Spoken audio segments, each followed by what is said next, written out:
Okay, I just want to take a little bit of time to look at a banjo I built a good few years ago. Unfortunately, it had an accident and the neck got knocked off it. So I've taken the neck off and it's being repaired, and I'm going to hopefully refit it when I have a moment or two. But I just wanted to discuss the mechanism I built on the banjo, because at the time I thought it was really novel.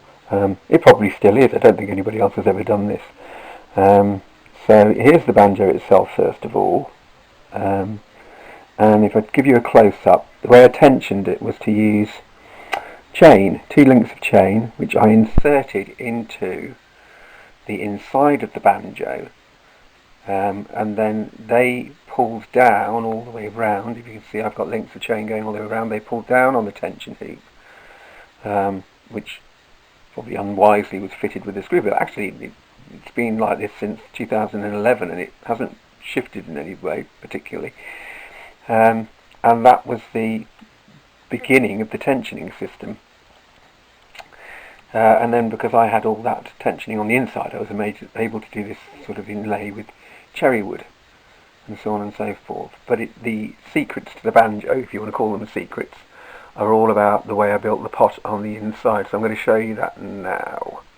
And I will just make point before I do that, it actually does tension pretty well, considering it's a really rudimentary tensioning system, nothing like the very complicated systems you get on your top bluegrass banjos with 30 plus points for pulling down the hoop. So here we go, let's turn it over, and this is what I did. I wanted to come up with a different method for tensioning the banjo that would dispense with all the metal.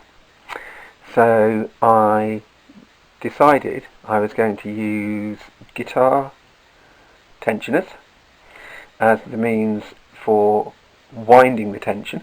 I've got 4 of them, 1, 2, 3, this one unfortunately has got the peg missing off it, 4.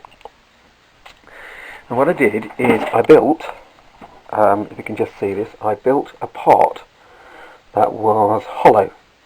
So I actually bent round 2 pieces of wood I got from my local DIY merchant. They're pine, or the equivalent, basically cheap wood, spruce.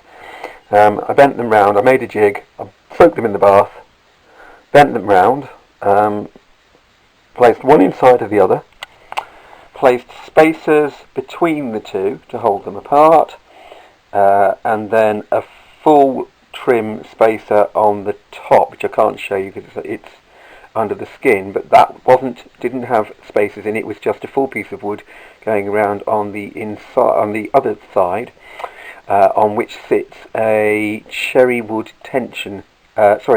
cherry wood tone ring.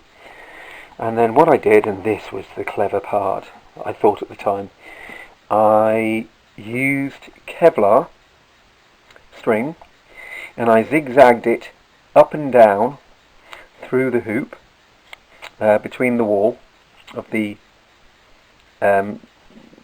pot, putting it over brass guides. So you can see here there's a brass guide there, and if I was to go down here, there is another brass, no, it's not a, sorry, beg your pardon, it's not the brass guide. That then looped through the second piece of the chain, and that went all the way around, and then I would wind the tension, so obviously that was looped through the guitar peg as the tensioner.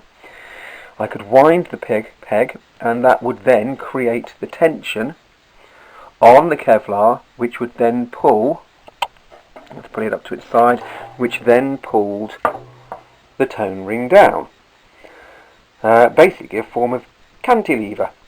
And to my great surprise, it worked. I mean, it didn't work brilliantly, because if I take a look at the top again now, there are areas in the top where there is looseness or slight buckling. But what was interesting is I did play this banjo, and I sent a recording of it to the All Ireland champion, who said, "What have you made that from? It sounds amazing. I've never heard a banjo that sounds like it." So I think that was partly because I used pine for the pot, but also possibly because I had a hollow pot rather than a solid pot, which, 1, lightened it, and 2, gave a little bit more resonance to the overall structure, because a solid pot has got no resonance whatsoever. And I did post a video, I think probably a good 8 years ago, 9 years ago now, of me playing it. And it does have a lovely, sweet, woody folk sound.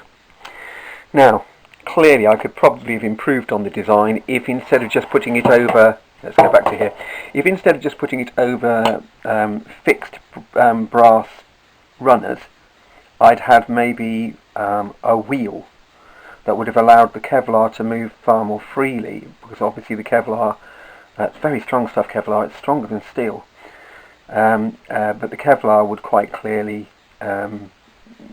be likely to stick on the brass guides that I put in. There's another one of them. But it does, in principle, work, so I just wonder if there's anybody out there who could take this idea and devise a tensioning system of a similar nature that would develop this one further forward. I'd love to do it myself. I just don't have the time these days because I'm a full-time teacher. I have 2 teenage children. If you want to call them children, I call them teenagers or annoying pests at time who take up a lot of my time. And obviously I teach in a secondary school. I teach 3 different A-level courses, so it does take up a fair amount of my time, so I don't have the time I used to have. But it was just an interesting concept, and I'm kind of all into developing new ways of tensioning banjos, because I just think that the bluegrass banjos are indecently heavy. You end up with carpal tunnel syndrome after a while of using them. And it's quite nice to just come up with something entirely different. And one of the reasons I wanted to do this was to literally be able to tension it by just reaching underneath the back. And I made an elevated back, as you can see by the posts, that had no had no resonator edge on it. It was just a curved back, and I could reach underneath and actually turn the pegs, or I could just remove the back off, which was only 4 bolts, and then I could turn the pegs and pop it back on. And oddly enough, I actually turned them today. It's the first time I've turned them, and it still tensions. As I say, it's a bit rudimentary, and it could do with probably some development, but it's an idea. And if someone could come up with better mechanisms for actually tensioning the Kevlar, rather than guitar pegs, which are really quite fragile, and that's why the cap of that one, why the peg of that one has disappeared, because it cracked eventually. But if someone could come up with a mechanism that would do it, that's an idea. So there you go. That was my